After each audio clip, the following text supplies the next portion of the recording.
I always thought the road was the most peaceful place in the world.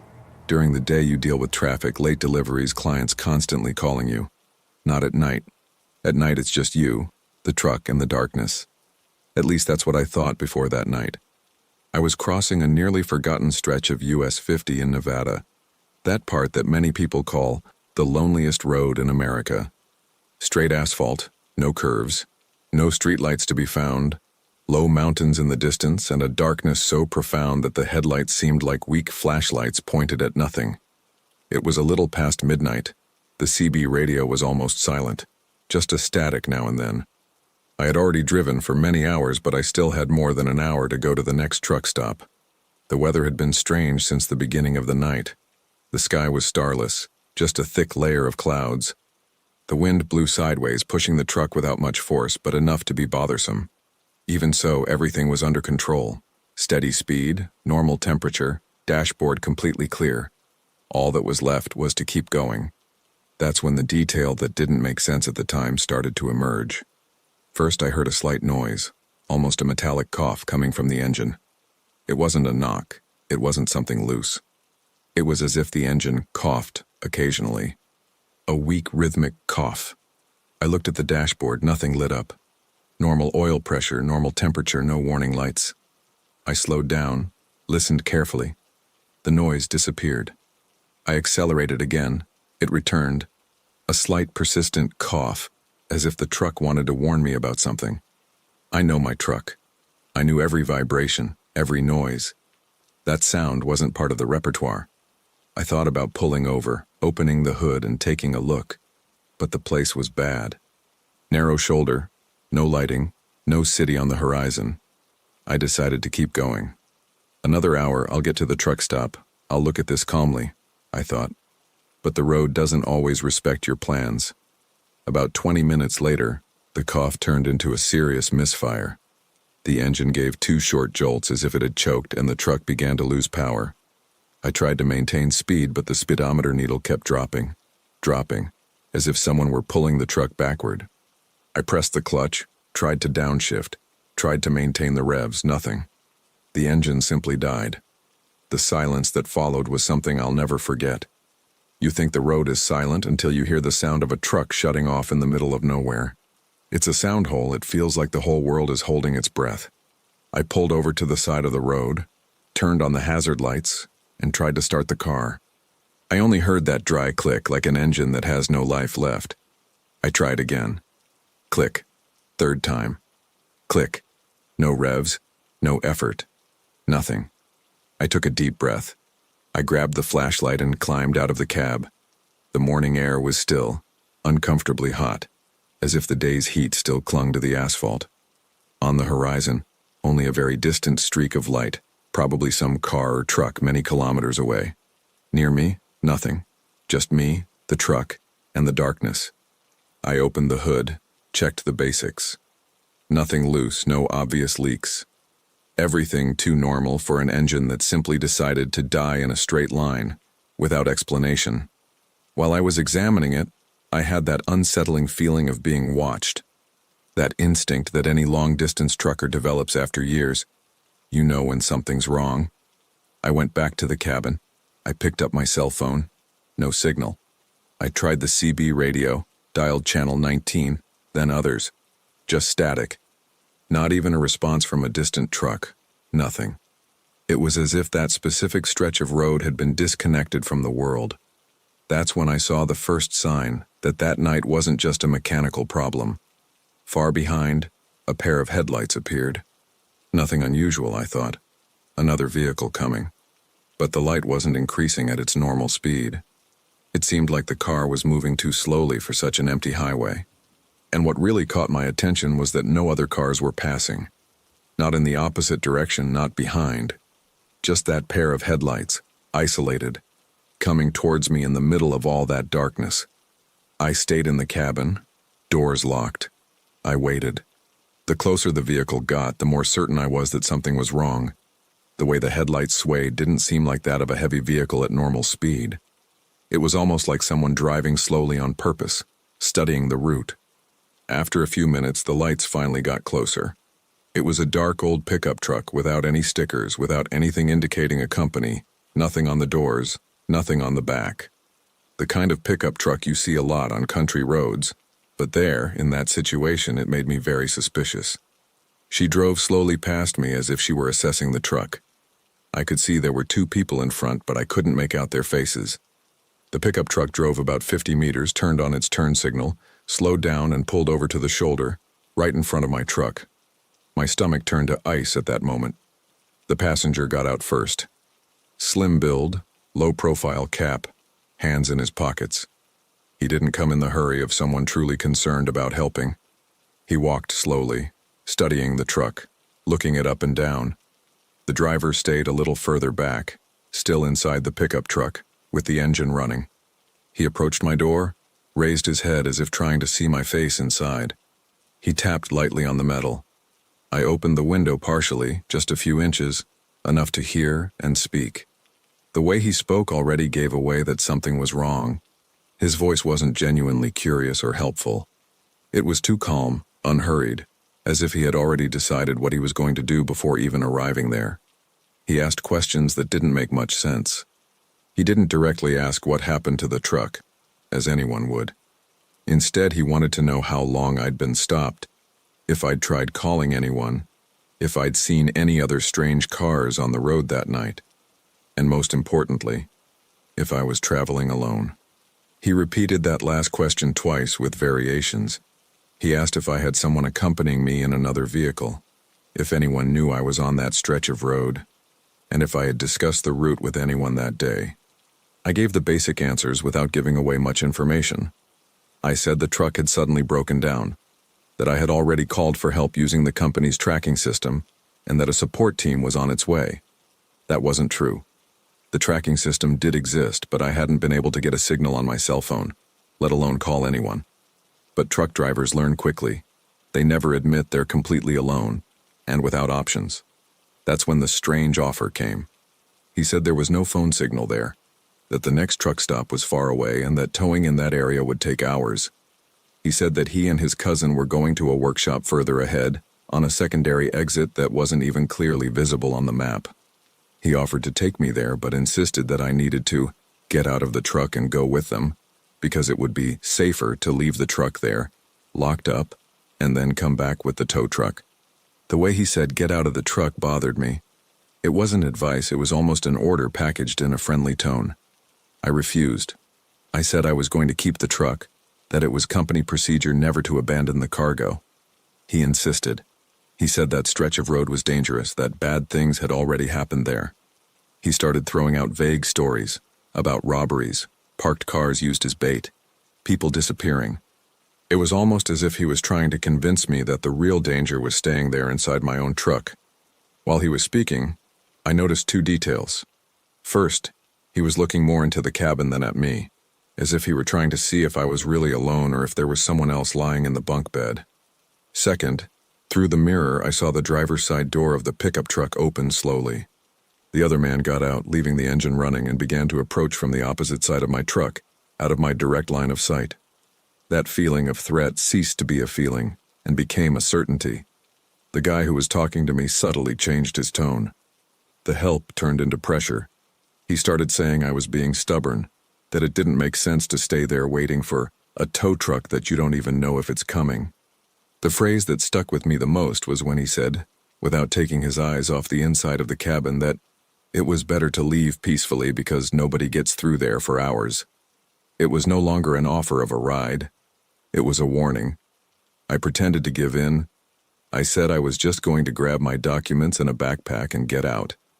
I closed the window, locked the doors again from the inside, and turned around as if I were looking for something in the back seat. In reality, I opened the side panel and pulled out a tire iron that I kept there out of habit. It wasn't a weapon, but it could buy me a few seconds if someone tried to break the window. Meanwhile, I saw in the side mirror the other guy approaching from the passenger side very slowly, as if he didn't want to make a sound. He was looking around, checking if there were any lights on the road. There weren't. Only the headlights of the pickup truck and the hazard lights of my truck. It was at that moment that I heard something that to this day I can't quite explain. The CB radio, which had been silent for a long time, suddenly started hissing. A loud, sudden hiss broke the silence inside the cabin, and, amidst the hiss, a metallic voice came in, distant but clear enough. Blue truck stopped on the shoulder. 2 individuals inside. Unit already on its way. Remain inside the vehicle. I froze. No one had been talking on the channel for the last 40 minutes. I had tried calling and received no answer. Now, out of nowhere, a message came in that seemed to describe my situation exactly. Blue truck, 2 guys outside, me inside the cab, and on top of that it said a unit was on its way. The 2 outside heard it too. I saw their reaction instantly. The one at my window took a half step back, glanced quickly at the truck, then at me. The other one on the passenger side froze for a few seconds, then started walking back toward the vehicle. It all happened very quickly, but I could see the panic in their eyes. It wasn't the look of calm people who just wanted to help. It was the look of someone caught red-handed. The man at my window forced a strange smile and said, almost tripping over his words, that he had remembered an appointment and that they couldn't stay there any longer. He said that perhaps another driver would pass by soon and that I would figure something out. He barely finished speaking before he was walking quickly back to his truck. I didn't wait to argue. I slammed the door even tighter, kept the tire iron in my hand, and watched.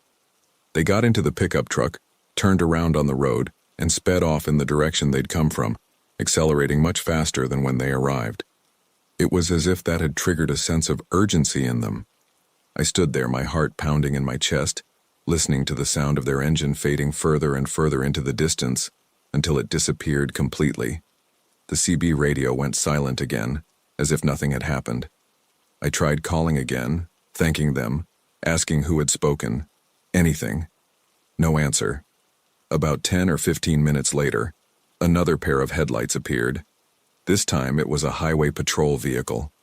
Dome light, signal on, coming at a constant speed. It stopped behind my truck. The officer got out, identified himself, and asked what had happened. I explained about the engine, the truck, and the message on the radio. He said they had received reports of suspicious activity in that area in recent weeks.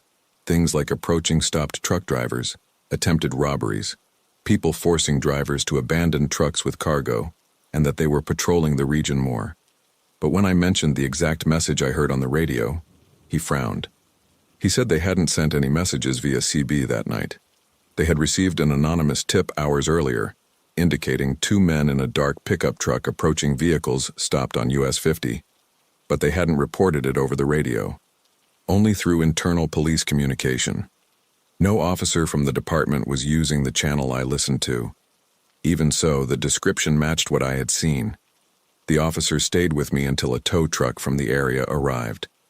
The mechanic gave it a jump start, fiddled with a few things, and the engine started again as if nothing had happened. No faults registered, no apparent problems. To this day, no one has explained to me why the truck died like that, and then came back to life as if nothing had happened. That night, returning to the road with the engine purring steadily, I understood 2 things. First, a deserted road is not synonymous with peace. It's synonymous with no one around to help you if you trust the wrong person. Second, instinct isn't just a fad. When something inside you starts screaming that something's wrong, even if the dashboard says everything's fine, you listen. You lock the door, make up a story about calling for help, lie if necessary. But you don't get out of the truck just because someone insists. To this day, I don't know where that voice on the radio came from. I don't know if it was some truck driver who saw something I didn't, if it was some kind of interference, or if it was an absurd coincidence. What I do know is that if she hadn't come in at that exact moment, I probably would have gotten out of the cab. And perhaps I wasn't the one telling that story. I always thought stories about ambushes at rest stops were exaggerated, until the night someone started banging on my truck door at 3 a.m, in the middle of a nearly deserted road. I only stopped there because I was too exhausted to keep driving. It was supposed to be a quick break. In less than half an hour, I realized I wasn't alone, and that there were people walking around my cab, waiting for the right moment to get me. I always preferred driving in the early morning hours. For many people, driving at night is dangerous. For me, it was always a priority. Less traffic, less noise, just the headlights cutting through the darkness and the white line constantly flashing by. That night, however, I already had a bad feeling. I'd been driving for almost 11 hours. I left Amarillo in the late afternoon, loaded with construction equipment heading towards Tennessee. The plan was to stop at a large truck stop I knew, with lights, activity, and decent coffee. Except I miscalculated the time. When I looked, it was already past 2 in the morning and the gas station was still more than 100 miles ahead. Fatigue was hitting me hard. My vision would blur for seconds at a time. I was blinking longer than I should. My neck ached. I knew that continuing in that state was asking to fall asleep at the wheel, but that stretch of I-40 wasn't helping. Long stretches without infrastructure, the occasional small gas station I didn't trust, and nothing else. Then I saw the sign, rest area, 2 miles. It wasn't ideal, but it seemed like the only option. I almost never stop at rest areas in the early morning, especially with a load that attracts attention, but at that hour my body was in control more than my head. I decided to stop quickly. Bathroom, a short nap back on the road. I left the highway, went up the access ramp, and entered the rest area. As soon as the headlights illuminated the parking lot, my stomach tightened. That place seemed forgotten. Some of the streetlights were out, another flickered, casting irregular flashes of light on the cracked asphalt. The bathroom building had peeling paint and dark windows. The picnic area, further away, disappeared into a uniform darkness. Only 2 trucks were parked, leaning against the far corner. Both were completely dark, no cabin lights, no engine sound, not a soul in sight. I still thought about turning around, but exhaustion won. I parked in the middle of the yard, not too close to the other trucks, nor right next to the exit. I put it in neutral, pulled the brake, turned off the headlights. For a few seconds, I just stared out the windshield. The silence was strange. In any rest area, you hear something. Distant noise from the highway, wind in the trees, insects, a diesel engine rumbling. Not there. It was a dry, heavy silence. I grabbed the flashlight, went downstairs, locked the door, and walked to the bathrooms. The air was still. No wind. My footsteps seemed too loud. I glanced at the unlit trucks. Nothing was moving. I pushed open the door to the men's restroom. It creaked loudly. Inside, there was a musty smell, scratched walls, 2 stalls without doors, and a broken mirror. I went into the last stall with the door and closed it. That's when I heard it. Steps. Rhythmic, heavy, outside the building. Someone walking slowly, circling the building. I froze instantly. I was sure I was the only one who had entered the rest area. I didn't see a headlight, I didn't hear an engine, nothing. Even so, someone was walking outside. The footsteps approached the wall next to where I was standing, paused there for a few seconds, as if the person were listening. My heart raced. Then they continued, heading towards the front of the building. Something lightly scratched the wall, and the sound faded away. I finished in a hurry, left the stall, and washed my hands without taking my eyes off the door. The bathroom was empty. I took a deep breath, grabbed the flashlight, and pushed open the exit door. I lit it to one side, then to the other. Nothing. The path to the parking lot was empty. The picnic tables remained shrouded in shadow. The 2 trucks stood unlit, motionless. No new cars, no people. Only that flickering lamppost, casting shadows that seemed to move on their own. I walked back to my truck with the distinct feeling of being watched. Every few steps I looked back towards the edge of the wooded area, near the trucks. Nothing. Just darkness. I climbed into the cabin, locked both doors, and double-checked. I left the front curtains almost closed, just a crack open. I turned off the dashboard lights, left a dim light on, and sat on the bed. The plan remained the same. Sleep for an hour, and that's it. But lying there, I stared at the ceiling of the stall and realized my body wouldn't relax. The memory of the footsteps outside the bathroom wouldn't leave my head. A few minutes later, I heard it again. Steps. Now, on the side of my truck. The sound came from the driver's side door, moved forward, circled the bumper, disappeared for a few seconds, and reappeared on the side of the truck, then on the passenger side. I could trace its path. Someone walking around the truck, examining everything. My instinct was to get up and peek through the crack in the curtain, but I knew that if I saw a face standing there staring at the booth, I would freeze completely. The footsteps stopped. The silence returned, heavier than ever. I spent a few seconds trying to come up with explanations. Another truck driver going to the bathroom, someone just taking a look around the yard. I almost bought that idea, until I heard the next noise. Something hard is scraping against the metal. Slowly, steadily, from the back of the cabin to the door. The sound of metal scraping against metal left no doubt. It was intentional. It wasn't the wind, it wasn't a branch, it wasn't an animal. My whole body shivered. I picked up my phone. No signal, not a single bar. I could have started the truck right there and left that place. But I knew that whoever was outside would also hear the engine starting. And I had no idea if the person was alone. That's when the knocks came. 3 sharp, loud knocks right in the middle of the driver's side door. The metal shook. My heart raced, my throat caught in my throat. Soon after, 2 more knocks, closer to the window. It wasn't a cry for help. It was intimidation. I didn't answer. I didn't say anything. I remained seated on the bed, holding my phone tightly, trying not to make a sound. The curtains trembled slightly with my own movement.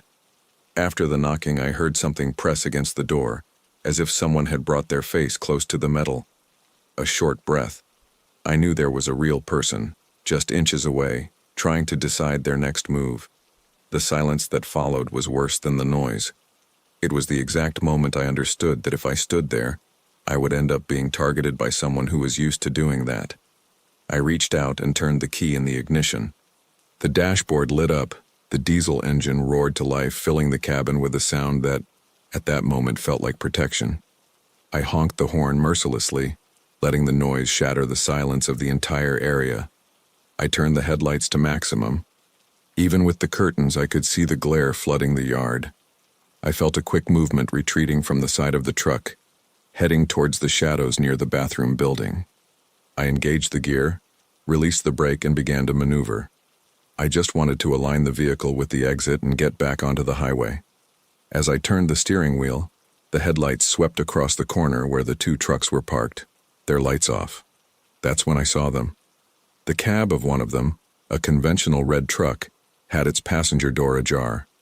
On the ground, near the stairs, a piece of rope could be seen lying there. And leaning against the back of the truck, 3 silhouettes. 3 people stood motionless, staring in the direction of my truck. They were standing side by side, as if they'd been caught in the middle of preparing something. They were wearing hoods or caps with low brims, enough to hide part of their faces. From where I was, I couldn't see any expression on their faces, only the fact that they weren't moving. For a second, the beam of my headlights hit them directly. They didn't run, they didn't turn their faces, they didn't raise a hand. They just stood there watching me drive away. That was enough. I floored it, ignored the bumps in the broken pavement, and headed straight for the exit. In seconds, I was back on the access ramp leading up to I-40. I moved into the right lane but kept a heavy foot. I just wanted some distance. Driving back on the highway with the asphalt rushing beneath the truck and the kilometer markers flashing by, I began to breathe a little easier. I only slowed down when the signs announced a large truck stop a few kilometers ahead. It was almost 4 in the morning when I went in there. Bright lights, lots of trucks, people walking around, an open restaurant. Another world. I parked among the others, turned off the engine, and held the steering wheel for a while. My hands were still trembling. When I mustered the courage to get out, I took a quick look at the driver's side door. Where the blows had landed, the paint was marked, with a slight dent. On the side of the cabin, a long scratch revealed the path of what had been used on the bodywork. None of that had been imagination. Inside the restaurant, I sat at the counter next to some truck drivers. They were talking about routes, deadlines, and freight. At some point, the conversation turned to dangerous places to stop in the early morning. One of them mentioned that some rest areas along that stretch of I-40 were known problems. He said there was a rest area that seemed abandoned, with few working streetlights, always 2 or 3 trucks with their engines off and strange people hanging around. He told of a colleague who woke up to people trying to open the cab door. They spoke of ropes, footsteps around the truck, and knocks to test its reaction. I didn't need to ask what it was. I didn't tell them all the details of what happened to me. I just said that I had stopped in a strange rest area, heard too much noise, and left quickly. They nodded as if they understood the message. One of the older men looked at me and said that, in that stretch of road, if I was too tired and there wasn't a truck stop nearby, it was better to pull over near a well-lit exit or hold on until the next gas station. According to him, the rest area was too empty, especially in the early morning hours, and was a place for people who weren't there to rest. Since that night, I've never again stopped in an isolated resting area in the early hours of the morning. If I get sleepy and there's no decent place nearby, I slow down, open the window, turn up the radio, do whatever I need to. And if I need to rest, I look for light and movement. It's not fear of supernatural stories. It's fear of people. Because that morning someone calmly walked around my truck, scratched the bodywork, banged on the door, and stood outside, listening to my breathing. And when I turned on my headlights, I saw 3 people ready to do something to whoever was less lucky or less instinctive. That night I left on time. If you think the worst that can happen to a truck driver on a deserted road is a flat tire or engine failure, it's because you've never spent hours driving through a place where it seems like the world ended several kilometers behind you. There are roads in the United States where the darkness seems like a living thing, clinging to the asphalt, watching every mile you travel. It was on one of these roads that I discovered that not everyone behind you is actually on the road. I was in the interior of Texas in a stretch so remote that if I turned off my headlights, it felt like I'd vanished from the planet. No nearby towns, no houses, not even those dilapidated gas stations that sometimes appear out of nowhere. Just miles and miles of straight asphalt cutting through the desert, a narrow shoulder and a solid darkness on both sides. It was almost midnight, and the moonless sky looked like a low, heavy ceiling. I had been driving for hours in that emptiness, hearing only the constant rumble of the engine and the whistling of the wind passing through the cracks in the cabin. The GPS showed a straight stretch of road ahead for at least another 50 miles to the next rest stop. That should have reassured me. But that night the silence had a different weight, as if the very air were holding its breath. That's when I noticed the headlights in the rearview mirror. They were just 2 very distant points of light, trembling slightly because of the road's undulation. When I saw those headlights, I thought it was just another truck driver, or maybe some speeding car trying to cross the state's interior all at once. I continued at my steady speed, something around 65 miles per hour. But as the minutes passed, I began to realize that something didn't make sense. No matter how far I went, those headlights remained in the exact same spot in the mirror. They neither moved closer nor disappeared. It was as if they were glued there, stuck in a fixed position. I looked at the clock on the dashboard. Almost midnight. Under normal conditions, if it had been another truck, it would either have caught up with me by now or I would have increased the distance. The road was practically straight, without sharp curves or inclines that would justify an optical illusion. Even so, the lights remained the same size in the same way. My stomach gave a slight twinge. I tightened my grip on the steering wheel and tried to rationalize. Maybe it was just my imagination. Maybe I was too tired. Maybe it was a lighter vehicle, maintaining the same speed as me by coincidence. This kind of coincidence happens on the road all the time, I kept repeating to myself. To test it, I started to slow down. I eased off the accelerator a little, letting the truck drop from 65 to 60, then to 55.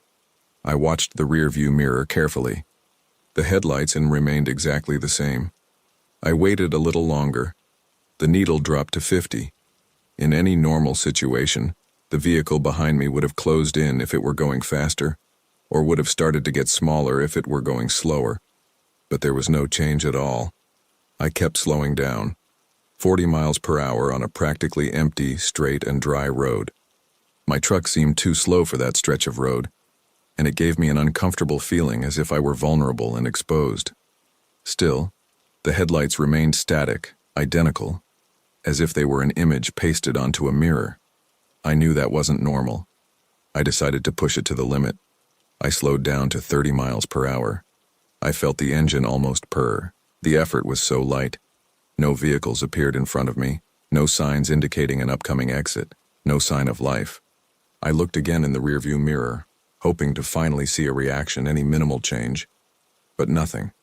The headlights remained exactly the same distance away. That's when I made a decision I normally avoid at all costs. I stopped the truck in the middle of the road. I turned on the hazard lights, gradually slowing down until I came to a complete stop, the tires squealing slightly on the asphalt as the vehicle's weight settled. The road ahead remained empty, a tunnel of darkness cut only by my headlights. Behind me, for a brief second, I thought I could still see the 2 points of light, and then they simply disappeared. I looked in the rearview mirror. Nothing. I adjusted the mirror slightly. I turned my neck and looked straight out the rear window of the cabin. No headlights, no glare.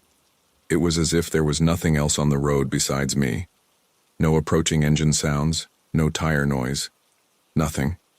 Total silence. This complete absence scared me more than any horn or sudden braking could have. I stood there for a few seconds trying to decide what to do. There wasn't a shoulder wide enough for me to safely pull the truck off the road, and staying completely stopped there for very long wasn't exactly a smart idea either, even on a seemingly empty road. Part of me wanted to put it in reverse just to see if anything would appear from the darkness, but another, more instinctive part screamed at me not to provoke whatever was there. I engaged the gear and started again. This time, I accelerated more firmly, making the truck pick up speed until it reached 60, then 65 miles per hour again. The road itself didn't change. Same solid lines, same rare signs indicating absurd distances to the next town, same suffocating emptiness on both sides.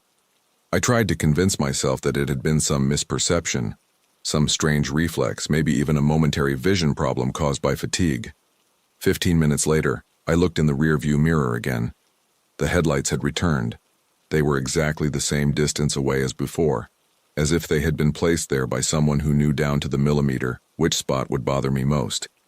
They were neither stronger nor weaker. They didn't pulse. They didn't tremble. They simply existed, hovering behind me, obeying a logic that had nothing to do with speed, distance, or physics. At that moment, what I was feeling ceased to be mere discomfort and transformed into genuine fear. My throat went dry. The steering wheel slipped slightly in my hands because of the sweat. I felt an almost childlike urge to stop looking in the mirror, like a child afraid of what they'll see if they turn their face towards the dark side of the room. But on the road, you can't afford that luxury. You need to know what's around you even if you don't want to. I decided to do the opposite of what I had done before. Instead of slowing down, I floored the accelerator. 70 miles per hour. The truck responded with a heavier roar. 75. The engine was already working at a pace I didn't like to demand at night, on an isolated stretch of road. The speedometer grazed 80 miles. My hands were starting to ache from gripping the steering wheel so tightly, trying to keep the cab stable. This time, the headlights reacted. First, a slow approach. The distance decreased only slightly, as if the vehicle behind was testing its limits. Then, the approach became faster, more obvious. In a matter of seconds, the headlights grew larger in the mirror, filling the central part of my vision with an intense white light. There was no changing of high beams, no turn signals, no communication whatsoever. Whoever was there didn't seem concerned with asking for passage or maintaining a safe distance. It was as if the only objective was to get as close as possible. Light flooded the cabin. My dashboard was engulfed in a glare that distorted the colors. The road ahead became harder to see, as if my own windshield was being washed by a continuous beam of light coming from behind. I could barely distinguish the lane markings on the asphalt, and that was the kind of thing that terrifies any truck driver. I fought the urge to swerve the truck onto the shoulder at once because such a sudden movement at high speed could cause me to lose control. I tried to maintain a straight trajectory while thinking of some logical explanation. Maybe the driver behind me was drunk. Maybe it was someone trying to intimidate me for some stupid reason. Maybe it was just an irresponsible guy. I tried to cling to these hypotheses like someone trying to hold onto the steering wheel in the middle of a storm. But nothing about that behavior seemed human. When the light became so bright it seemed to pierce through the cabin, I felt I couldn't take it anymore. My eyes burned. My eyelids blinked too rapidly. It was at that exact moment that something happened. Without warning, without slowing down, without skidding, without the sound of braking, the headlights moved out of my direct line of sight. I caught a glimpse in my side mirror and saw the beam of light shift abruptly to the side, as if the vehicle had turned the steering wheel at an impossible angle for that speed. There was no tire screeching, no dust rising on the shoulder, no impact against any fence. The light simply moved away from the road and disappeared into the darkness of the desert, as if swallowed by nothing. I kept driving, but it felt like I had crossed some kind of invisible border. My ears were ringing. I was breathing rapidly. The road, however, remained unchanged, indifferent. No sign that anything out of the ordinary had happened there. No twisted pieces of metal at the edge of the road, no skid marks, no dust suspended in the air. Just the asphalt, the desert, and the darkness. It was at that moment that something else started to bother me. The clock. I looked at the dashboard and realized that more time had passed than I had imagined. If I mentally added up the time I first saw the headlights, the time I slowed down, stopped, and then accelerated again, plus the final chase, it didn't match the indicated time. It was as if someone had taken a part of that night and ripped it away, leaving a hole of minutes that I couldn't fill with clear memories. When I finally spotted the sign indicating an open gas station a few miles ahead, I felt such a great sense of relief it almost hurt. I carefully slowed down, pulled into the access area, and parked the truck near the fuel pumps, under the yellowish light of the streetlights. I climbed out of the cabin almost tripping. The air in the gas station smelled of gasoline, rubber, and stale coffee. But after hours breathing only the desert and the cabin, that familiar smell seemed almost welcoming. I went into the convenience store, trying not to look too much at the dark windows outside. The attendant, a middle-aged man with a tired look, glanced up from the counter and stared at me quickly, as if he already knew what I was going to say before I even opened my mouth. I bought a coffee, more out of ritual than necessity, and stood there for a few seconds just trying to catch my breath while the hot liquid burned my tongue. When I recounted what had happened, I expected laughter, sarcasm, or at least skepticism. But that's not what I saw. The gas station attendant listened to everything in silence without interrupting. Then he simply nodded slightly, as if confirming an old suspicion. He explained that, from time to time, truck drivers would show up there late at night with the same frightened expression and the same story about headlights that didn't follow any logic. Some spoke of a car that followed them for miles, others of lights that appeared and disappeared without a trace. Nobody had any proof. No photos, no videos, nothing. He said that, for years, people had been talking about a ghost car on that road. A vehicle that never crashes, never really bumps into anyone, never attempts a direct maneuver against anyone. It only chases. It stays at a distance, playing with the notions of time and space, until the person loses track of what is real and what is not. Some say it started after a horrific accident involving a driver who fell asleep at the wheel and sent a small car with an entire family off the road. Others swear it predates that. At that moment, I didn't care about the origin of the story. I only knew one thing. Whatever was behind me that night in the middle of nowhere didn't behave like an ordinary vehicle. It didn't obey the rules of physics. It didn't follow the logic of speed and distance. It didn't leave marks on the asphalt. And above all, it seemed to choose who to follow. That night, sitting there with the coffee cooling in my hands, I, who had always viewed the road as a place of freedom and routine, began to see another layer behind that darkness. A layer where not all the headlights in the rearview mirror belong to vehicles that actually exist. The next morning, when the sun finally rose and the desert once again looked like just a patch of dry land, I made sure to plot a different route on the GPS. I preferred to drive more miles, spend more fuel, lose more time, but I didn't go back that way. And ever since that night, every time I see headlights appearing in my rearview mirror on a deserted road in the middle of the night, I wait a few extra seconds before deciding if it's just another driver, or is it just reminding me that out there, in the darkness between one city and another, there are things that don't appear on any map.